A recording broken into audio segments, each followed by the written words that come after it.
Halo guys, selamat datang kembali di YouTube channel aku, Yolanda Sela Edukasi Bersama. Nah, di video kali ini aku tertarik untuk membahas tentang asal-usul dari suku Muna. Ayo kita belajar bersama.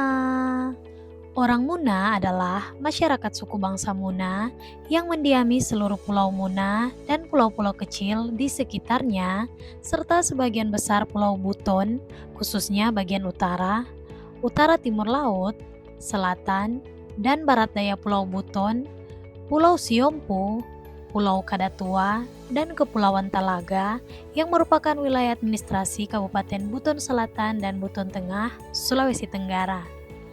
Menurut Sarasin Bersaudara dan Bernhard Hagen, orang Muna yang mereka sebut sebagai Tomuna merupakan penghuni pertama Kepulauan Muna, bahkan termasuk penghuni pertama Kepulauan Nusantara. Baik kedua ahli ini berpendapat bahwa Tomuna di Pulau Muna dan Tokea di Sulawesi bagian Tenggara atau Konawe Utara saat ini bersama Toala di Sulawesi Selatan dan orang Kubu di Sumatera adalah migran dari benua Afrika melalui Ceylon yang masuk di Nusantara sekitar 60.000 hingga 50.000 sebelum Masehi. Selain ras Veda dan Negroid, bangsa Indonesia termasuk orang Muna juga terpengaruh oleh persebaran ras Proto-Melayu dan Neutro-Melayu. Secara umum, kedua ras tersebut memiliki ciri-ciri fisik yang hampir serupa, yaitu berambut lurus, berkulit kuning kecoklatan, dan bermata sipit.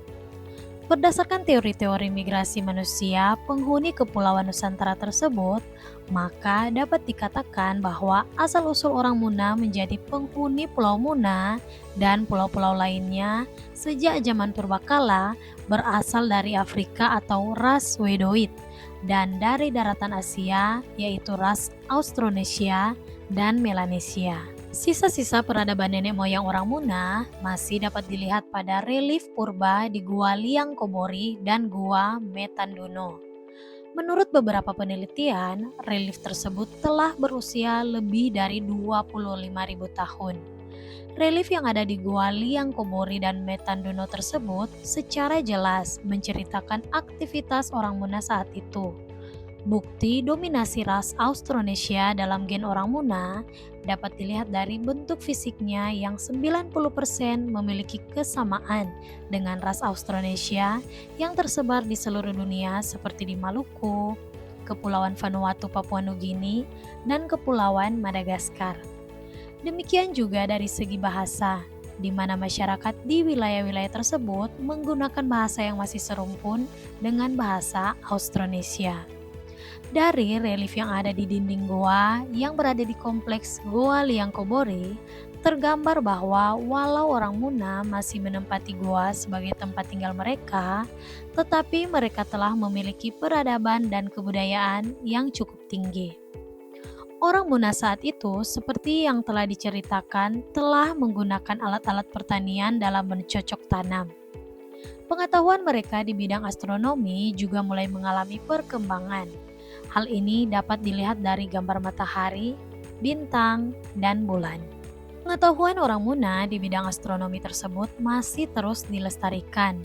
Hal ini dapat dilihat dari masyarakat Muna di pedalaman yang masih mengandalkan pengetahuan tradisional di bidang astronomi untuk menentukan musim tanam.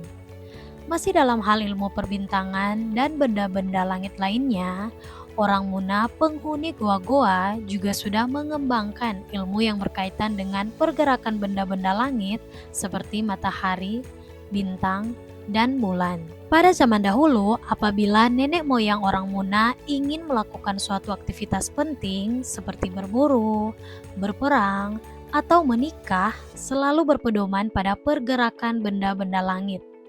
Orang yang memiliki keahlian di bidang ini disebut sebagai Pande Solo, sedangkan ilmunya mereka sebut Kutika.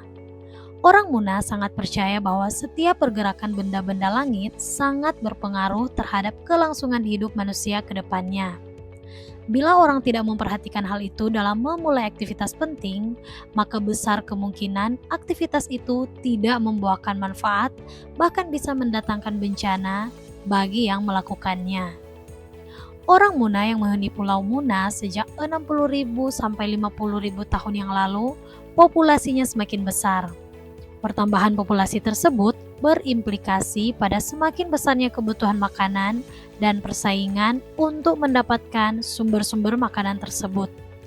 Sementara itu, ketersediaan makanan dan hewan buruan di alam semakin terbatas. Oleh karena itu, mereka terus berusaha memperluas wilayah mencari makanan dan areal berburu mereka. Dipimpin oleh yang dituakan atau primus inter parens, mereka bergerak ke arah selatan Pulau Muna yang sekarang masuk dalam administrasi Kabupaten Buton Tengah yang diharapkan masih menyediakan banyak hewan buruan seperti babi hutan, rusa, dan sapi liar. Oke guys, itulah pembahasan singkat mengenai asal-usul dari suku Muna. Semoga video kali ini bisa mengedukasi kita semua ya.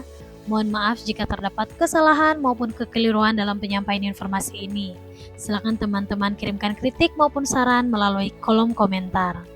Thank you for watching and see you on the next video.